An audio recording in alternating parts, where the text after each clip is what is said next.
The first number of our magazine was ready on New Year's Day, and we read it that evening in the kitchen.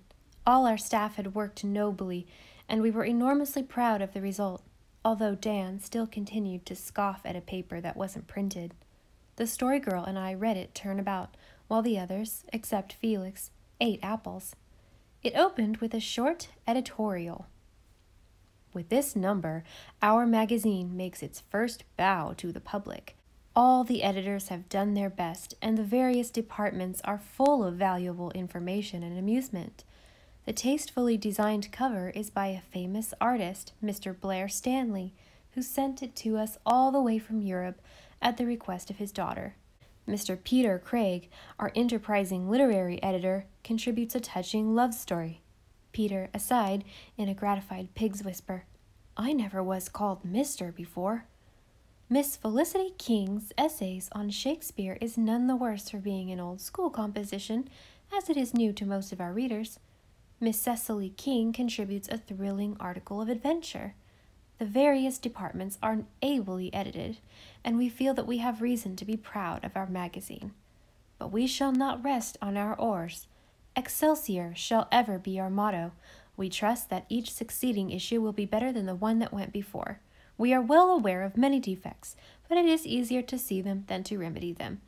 Any suggestion that would tend to the improvement of our magazine will be thankfully received, but we trust that no criticism will be made that will hurt anyone's feelings. Let us all work together in harmony and strive to make our magazine an influence for good and a source of innocent pleasure.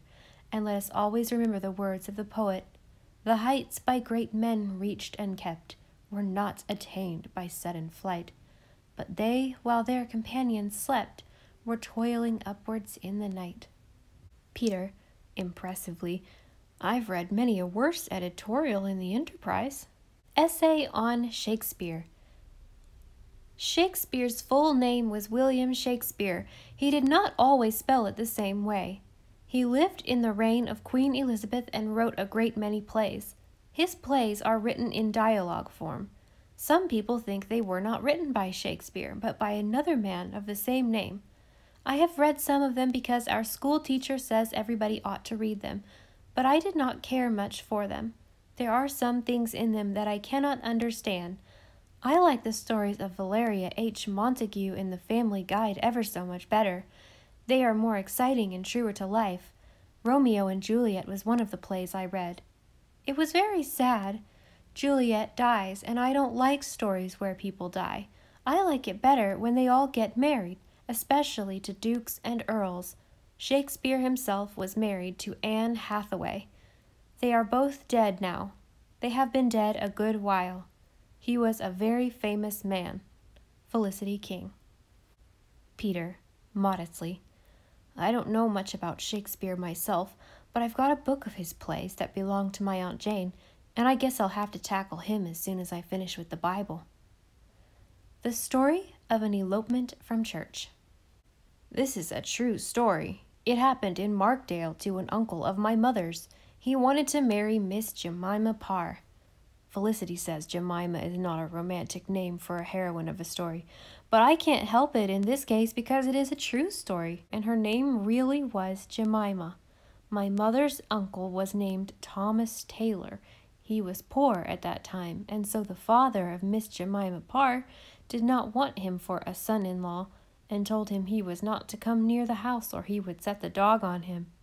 Miss Jemima Parr was very pretty, and my mother's Uncle Thomas was just crazy about her, and she wanted him too. She cried almost every night after her father forbid him to come to the house, except the nights she had to sleep or she would have died.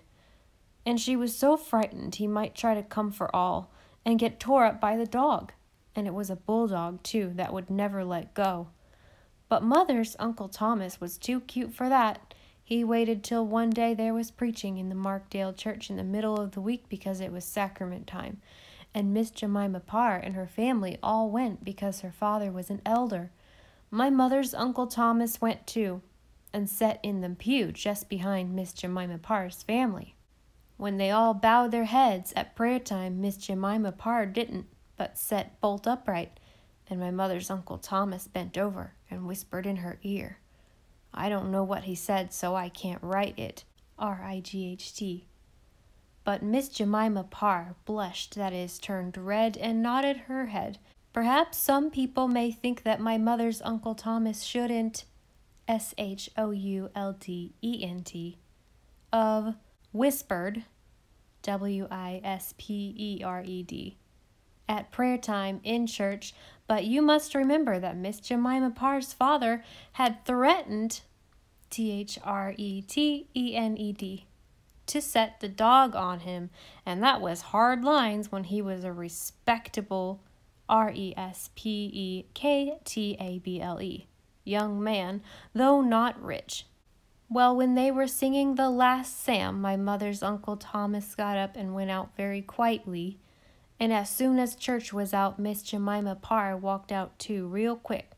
Her family never suspected, SUSPEKTED, anything, and they hung round talking to folks and shaking hands, while Miss Jemima Parr and my mother's Uncle Thomas were eloping outside. And what do you suppose they eloped in? Why, in Miss Jemima Parr's father's sleigh, SLAY. And when he went out, they were gone, and his sleigh was gone, also his horse. Of course, my mother's Uncle Thomas didn't steal the horse. He just borrowed it, BORROED, and sent it home the next day. But before Miss Jemima Parr's father could get another rig to follow them, they were so far away, he couldn't catch them before they got married, and they lived happy together forever afterwards. Mother's Uncle Thomas lived to be a very old man. He died very sudden. He felt quite well when he went to sleep, and when he woke up he was dead. Peter Craig. My most exciting adventure. The editor says we must all write up our most exciting adventure for our magazine. My most exciting adventure happened a year ago last November. I was nearly frightened to death. Dan says he wouldn't have been scared, and Felicity says she would have known what it was, but it's easy to talk. It happened the night I went down to see Kitty Marr. I thought when I went that Aunt Olivia was visiting there, and I could come home with her, but she wasn't there, and I had to come home alone.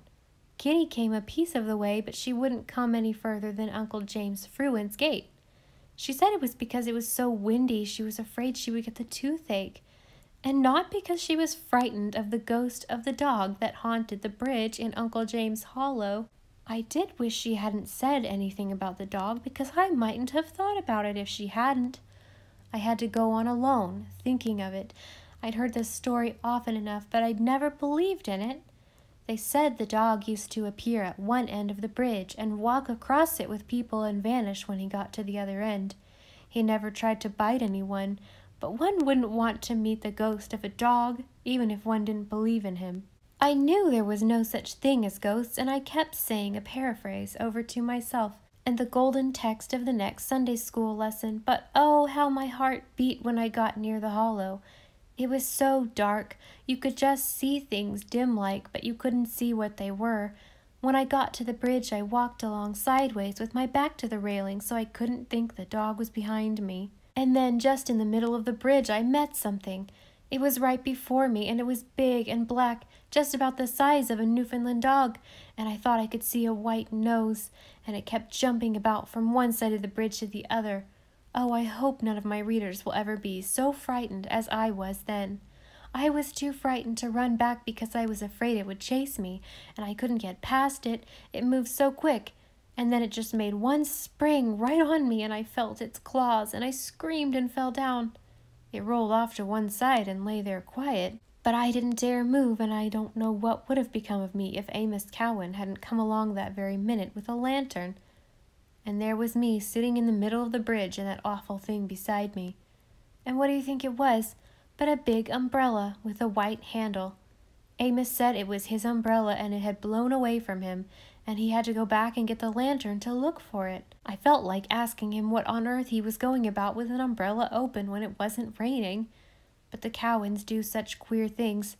You remember the time Jerry Cowan sold us God's picture. Amos took me right home, and I was thankful, for I don't know what would have become of me if he hadn't come along. I couldn't sleep all night, and I never want to have any more adventures like that one. Cecily King. Personals. Mr. Dan King felt somewhat indisposed the day after Christmas, probably as the result of too much mince pie. Dan indignantly. I wasn't. I only ate one piece. Mr. Peter Craig thinks he saw the family ghost on Christmas Eve, but the rest of us think all he saw was the white calf with the red tail. Peter muttering sulkily, It's a queer calf that would walk up on end and wring its hands. Miss Cecily King spent the night of December 20th with Miss Kitty Marr. They talked most of the night about new knitted lace patterns and their bows, and were very sleepy in school next day. Cecily, sharply, We never mentioned such things. Patrick Greyfur, Esquire, was indisposed yesterday, but seems to be enjoying his usual health today. The King family expect their Auntie Liza to visit them in January. She is really our great-aunt. We have never seen her, but we are told she is very deaf, and does not like children, so Aunt Janet says we must make ourselves scarce when she comes. Miss Cecily King has undertaken to fill with names a square of the missionary quilt, which the mission band is making. You pay 5 cents to have your name embroidered in a corner, 10 cents to have it in the center, and a quarter if you want it left off altogether. Cecily, indignantly, That isn't the way at all. Ads. Wanted.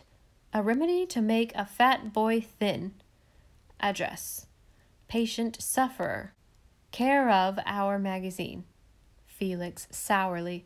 Sarah Ray never got that up. I'll bet it was Dan. He'd better stick to his own department. Household Department. Mrs. Alexander King killed all her geese the 20th of December.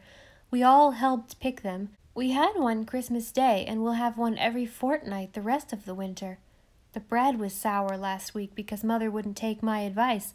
I told her it was too warm for it in the corner behind the stove.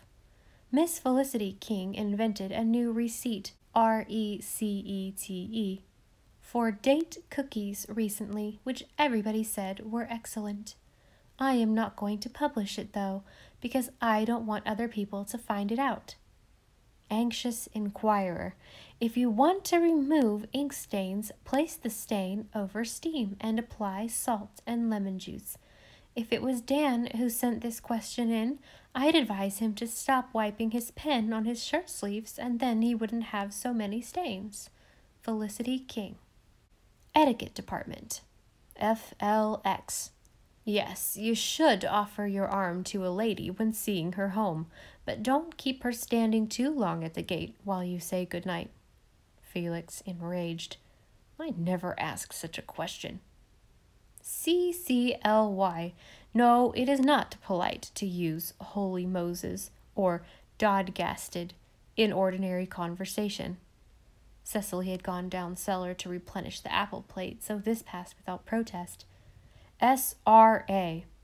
No, it isn't polite to cry all the time. As to whether you should ask a young man in, it all depends on whether he went home with you of his own accord or was sent by some elderly relative.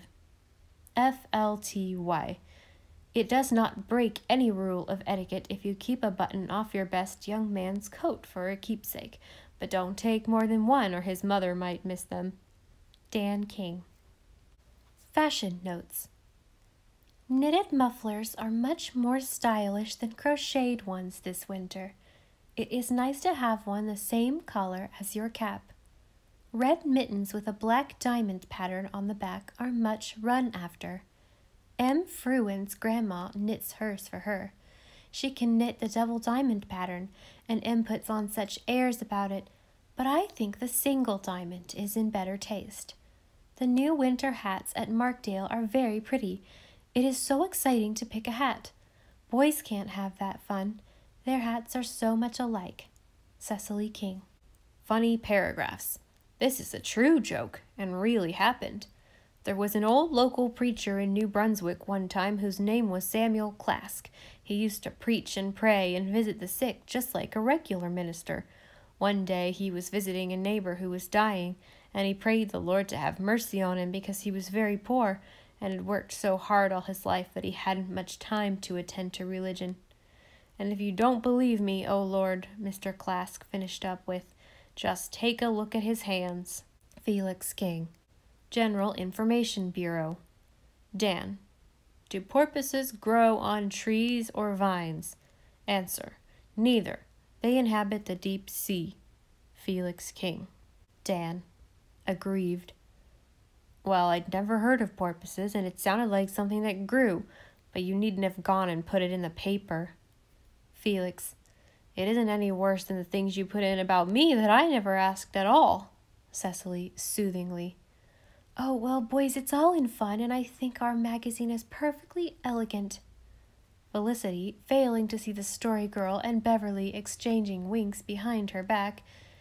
It certainly is, though some people were so opposed to starting it. What harmless, happy fooling it all was. How we laughed as we read and listened and devoured apples. Blow high, blow low, no wind can ever quench the ruddy glow of that faraway winter night in our memories. And though our magazine never made much of a stir in the world, or was the means of hatching any genius, it continued to be capital fun for us throughout the year.